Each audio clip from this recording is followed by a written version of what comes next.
my name is Jobby, and we're taking a look at the Planet X apocalypse. And unlike most countries in this world, your vote does count on JobbytheHong. Ooh, spicy political commentary. And this guy's a third-party version of the Transformers War for Cybertron Trypticon, a game that I haven't played, but I do own. You know how those Steam sales be. Apocalypse Totally Not Trypticon consists of 2 parts, A and B, and you can get these big boxes individually, but why would you do that when the 2-pack is on sale at the Big Bad Toy Store? Now that's a sale price. Link in the description.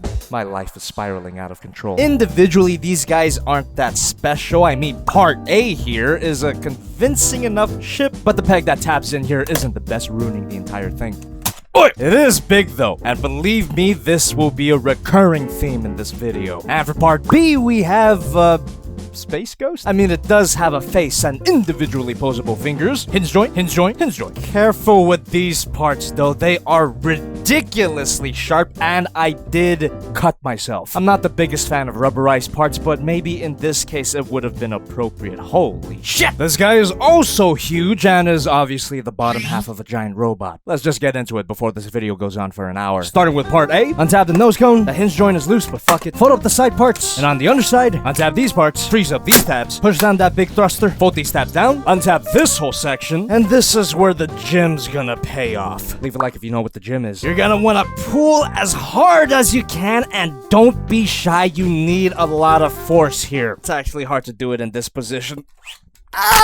That's gonna allow clearance to flip up the whole thruster assembly. Shift the sides up and plug in. Spin the head around, shift it up, and plug in the chest. Now for the back, untap the cockpit, shift it forward, flip this out, close it back up, open this up, flip this in, and close it up. Now this snake of a hinge joint can swivel around, fold it flush to the back, and plug it in. Rotate the shoulder, plug in the shoulder pad, flip out the spike, spin the thruster, turn this panel, and while you're doing that, you wanna flip out these, and flip out a finger. Here's another one. Spin it all the way around, and close those fingers. As for the back of the arm, fold out the thumb, close this up, and the halves tab together. Fold up the wing, really wish this plugged in somehow, swivel the hand, and all the same things on the other side. That completes the top half. Now for Part B. Straighten out the hands, rotate the shoulders, hold the tail down for balance, and flip these up. Let's bring the top half to the bottom half, make sure you got everything lined up, and push down. Plug these in to lock it up, and of course, being a third-party figure, he does not have a Decepticon logo. That's where the sheet of stickers comes in, the only acceptable use of stickers. And here we have the robot mode, or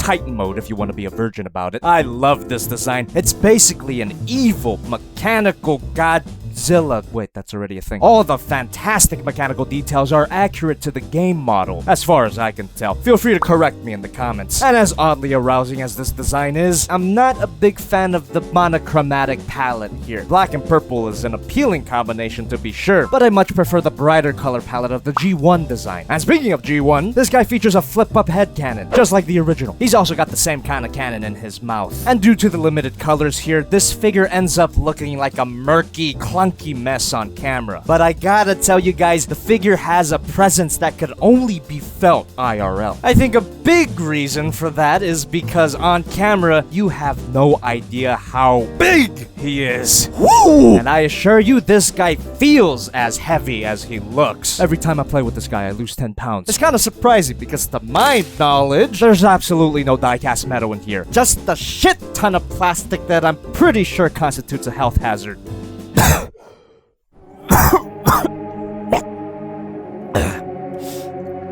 Been handling a lot of things from China lately. Now I do have to warn you, anything that looks pointy on this guy is pointy and will scratch the shit out of you. Especially these spikes on the arms, which were separate pieces. Ah shit. But I can't help handling it playing with this guy. The lack of paint on the majority of the figure means that there's no paint chipping, which means you can mess with his ridiculously solid joints with minimal damage. In other words, swivel at the head, a little bit of pivot, he can look up really far, but not down. Rotation at the shoulder.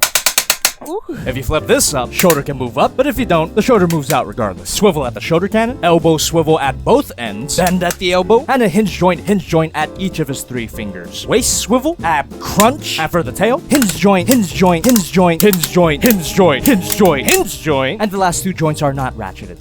rotation at the leg. Can't move back pretty far. Butterfly joint at the hips for some reason. A surprisingly beautiful spread. Swivel here, bend at the knee, up and down at the ankle, and a decent pivot. For such a big and design, this guy is surprisingly posable. But you do get a few accessories that make him really shine. Literally. These things light up. None of the instruction sheets tells you where these bulbs go, but I had fun finding out for myself. You want to install them button side in and twist them to lock it into place. 2 in the shoulder guns, 1 for each hand, 2 sides of the tail, and the chest. There's also a spot where you could put a dick light, but I don't know why you would. Doesn't really work. But seeing this guy with all the lights installed, I gotta tell ya, my dick light works.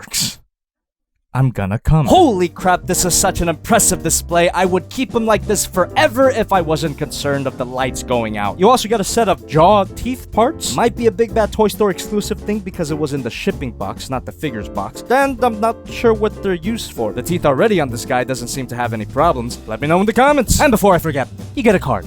Dumbass. Let's do some size comparisons, and I can't emphasize enough how big he is. Here's Transform Element OP Leader. My previous review, the DX9 La Hire. Not Hot Rod. Not Rod. A joke that stupidly didn't come to my mind. I don't deserve this job. Another Planet X figure I reviewed, Vulcan, my Thermos, and the officially released Deluxe Class Fall of Cybertron Optimus Prime. Baby! I gave it to my niece. Hope she enjoys it. The size of this guy is undeniably impressive, but it's both a blessing and a curse. On the one hand, fuck yeah! But on the other hand, you need a lot of room to display him. Would you believe me if I said his vehicle mode is bigger? Swivel the waist all the way around and get the top half back to the ship mode. Then you don't need to plug in the nose cone because you got part B connected. Untab the monster face, swivel it, bring the legs in. You're gonna want to rotate the hips while doing so. And now you want to split the tail. The connection gets tighter toward the tip. Ugh. Shift this panel down, bring the monster face down, and let's continue rotating those legs. Keep rotating, and you want the nose cone to end up between the thighs. Swivel the calves, and those plug in. Fold the feet down, turn the wings around to lock the nose cone into place. Flip up these tiny tabs, and that hooks onto that thigh spike. Those tabs may be small, but they do a great job at keeping it together. Open up the ship's beak, and fold out this nose. Close it up, fold out these parts, bring up the guns, fold up this peg, and that plugs in. Same on the other side. And you want to curl those tail pieces to complete the look of the Decepticon warship, the Nemesis. This mode is obscenely big, and no question about it, the biggest figure I've ever reviewed. But bigger doesn't always mean better. I would know. But in this case, it does. The size of this mode is the most impressive thing about it, because when you think about it and look at it more closely, the transformation was pretty unremarkable, resulting in a mode that's not accurate at all to the game model, from what I can tell. It's a missed opportunity. I mean, the fact that you have so much real estate, I would think there would be more room for more complex engineering. But if you remove this from the game, it's a cool ship on its own, especially when you get it lit up. Those thrusters look sick, but the wings are pathetically small. The size of this mode proves that mass shifting is real. Here's MP10 Optimus Prime, La Hire, my Thermos, Planet X Vulcan, and Fall of Cybertron Optimus Prime. I think it goes without saying that there's no practical way to display this mode, but goddamn I wish there was. I need to move out already. Then all the pegs and the tabbing that you saw in the transformation results in a mode that holds together really well. This does not feel like an afterthought. I can't say the same thing about his third mode. First, we're gonna transform him back, kind of. The waist is swiveled, the cockpit is unplugged, and the arms are transformed. Open up the cockpit, shift it forward, fold this all the way up, and fold this up. Flip these guys all the way down. This does not plug in, but that's why you want to lay it down. Brilliant engineering. Fold up this monster face, and that acts like a kind of stand. You want to rotate the shoulders, spread them, swivel this attachment, bend the elbow, and fold up the wing. Bring up the gun, and the same shit on the other side. Doesn't plug in, doesn't plug in. Make sure these shoulder parts are folded up. If my arm was blocking the process the whole time, I don't even give a fuck. This mode doesn't matter. This is bullshit. Rotate the leg. Same on the other side. Bring it up. Make sure them feet are pointed out. Doesn't plug in. And finally, you straighten out the tail so that it resembles a tower. And here we have the city mode. My erection is gone. Speaking of which, I think the dick light is for this mode because the underlighting, it looks okay. And this mode is okay. It seems to me that Planet X was obligated to include some kind of city mode just because the G1 figure could do it. And speaking of feeling obligated, check out my merch. Link in the description or through the store tab.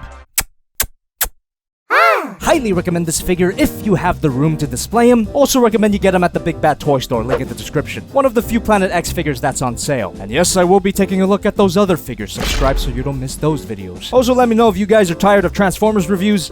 The algorithm isn't. I know I haven't said this in a while because y'all are annoying, but put in my ass.